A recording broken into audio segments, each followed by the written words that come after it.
Hello everyone, my name is Hemant and I am currently a student at NITI Mumbai. Today I am going to discuss how to decrease inventory levels without compromising the service level. So the models which I am going to discuss are stochastic simulation along with genetic algorithm. First, let us look at some conventional formula based inventory strategies, especially in fast moving goods. So one of the strategy is the reorder point is calculated by maximum daily demand multiplied by maximum lead time for replenishment, and the ordering quantity is maximum demand. Since we are planning for the maximum demand and maximum lead time, what we'll end up having is high inventory levels in this case. There is one more case, one more formula strategy where reorder point is calculated like average daily demand multiplied by average lead time and ordering quantity is average demand. Since we are planning only for the average demand scenario and average lead time scenarios, what we'll end up having is high levels of stock out and we'll have low service levels. In order to compensate the second strategy, we try to add up safety stock. Again, we reach high inventory levels. There are multiple variants for these two formulas used in different industries. But in all these formula based inventories, one major disadvantage is we are unable to estimate what will be our cycle inventory and service levels based on the strategy which we are using, because there are huge uncertainties in demand and supply. There is one model, that is stochastic simulation of inventory. What do we mean by that? Basically, it's a model which can simulate your demand along with its uncertainty and your lead time along with its uncertainty.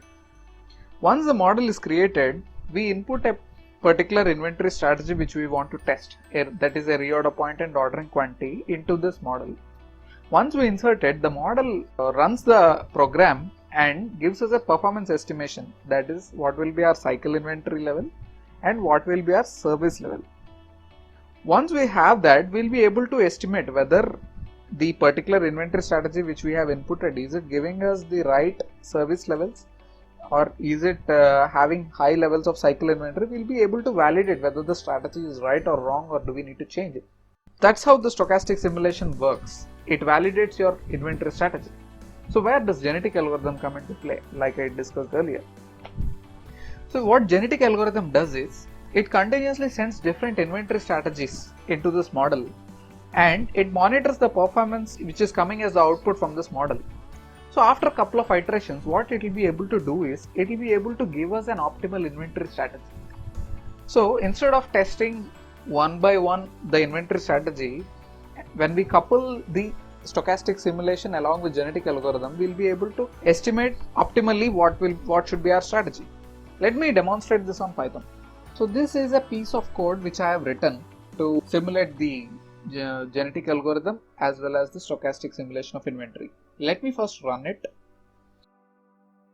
So first it is asking me how many days you want to run this simulation. So I will input, I want to run this simulation for say 30 days, for a month maybe. So what is the average daily demand is the next question. So maybe I will just put 12 tons for one particular SKU, a fast moving good. I am putting 12 tons as my daily average demand. What is the standard deviation of our daily demand? I'll put maybe 3 tons. What is the maximum lead time for replenishment in days? Maybe it is 5 days. Minimum lead time for replenishment, maybe it's 3 days. And the service level which I want to maintain at the warehouse or the distribution center, maybe 98%. Now you can see the GA is running and continuously it is calculating which inventory strategy is right or wrong. This calculation can take 1 or 2 minutes. So I'll fast forward this bit.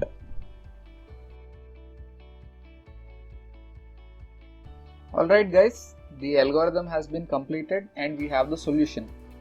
So here the optimal ordering quantity and reorder point and estimated cycle inventory will be printed below. So the best solution, what the algorithm says is 13.18 should be our ordering quantity and the reorder point has to be 57.76. By reorder point, we mean the current inventory level plus the pipeline inventory level. That is how we get a trigger for reordering.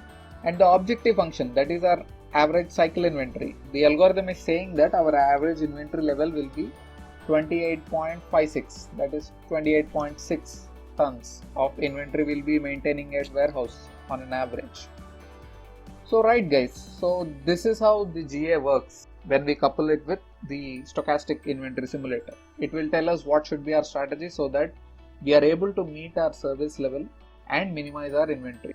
I'll be sharing this code with you, and I have written comments wherever required for you to easily understand. Here the green mark, whatever is in green is basically the comments, so you can almost read the entire code and understand it.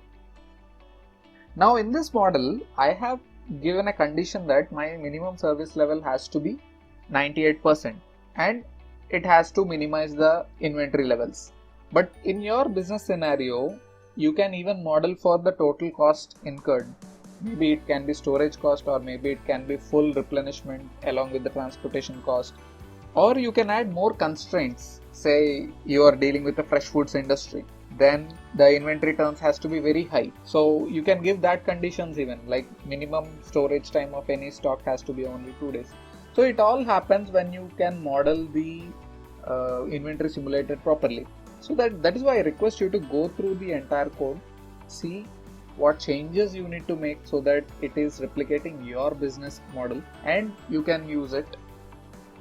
The libraries which I have used are basic NumPy random library, and one more. To run the GA algorithm we need genetic algorithm library. You can install GA by typing pip install genetic algorithm. Once you run that code, it will automatically install. Then you need to just refresh the kernel, that is just click here, and yes, your code is refreshed and you can run it again. That's it guys. Thank you for watching. If you want to connect with me for any collaborations, please ping me on LinkedIn.